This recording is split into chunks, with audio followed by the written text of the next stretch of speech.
देश में 16वीं लोकसभा के लिए चुनाव प्रक्रिया आखिरी पड़ाव पर पहुंच चुकी है।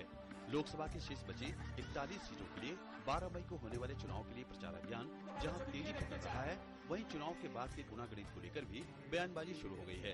इसी कड़ी में बहुजन समाजवादी पार्टी की प्रमुख मायावती लखनऊ में मीडिया से मुखातिब हुई और साफ किया कि चुनाव के बाद किसी भी सूरत में उनकी पार्टी नरेंद्र मोदी, भाजपा या एनडीए का समर्थन नहीं करेगी।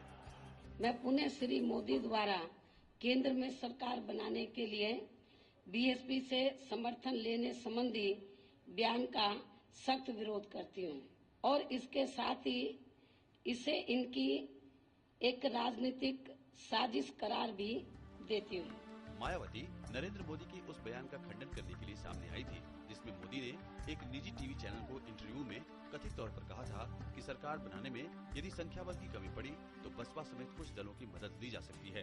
हालांकि भाजपा के यूपी प्रभारी अमित शाह ने दावा किया कि एनडीए को सरकार गठन में किसी के समर्थन की जरूरत नहीं पड़ेगी और गठबंधन के खाते में 300 सीटें आएंगी।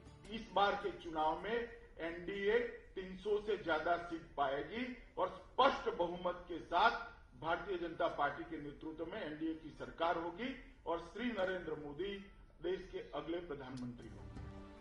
देश में सत्ताधारी दल कांग्रेस भी दावा कर रही है कि पिछले 10 साल की विकास योजनाओं और कार्यक्रमों के मुद्दे बहुमत उन्हें ही मिलेगा।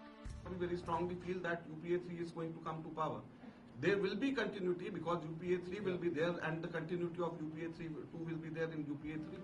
वामदल, सपा और जेडीयू समेत तीसरे मोर्चे के घटक दलों को भी चुनाव परिणाम अपने ही पक्ष में आते दिख रहे हैं। उस विकल्प बनाने में और उस विकल्प की एक साथ रखने में निश्चित रूप पर वामपंथियों का एक बहुत अहम भूमिका रहा है अतीत में और आने वाले दिनों में भी वामपंथियों का एक बहुत जबरदस्त भूमिका रहने वाली है। इसी आधार पर हम पूरे बंगाल की और अन्य जगह जहां चुनाव बाकी है, हम कहते हैं कि वामपंथियों की संख्या बढ़ाना अनिवार्य है, तभी ये सांप्रदायिक शक्तियों की और जो गलत नीतियां चली है दिल्ली में, यूपीए 2 में, हम रोक सकें। खैर ये तो बात हो गई दावों की।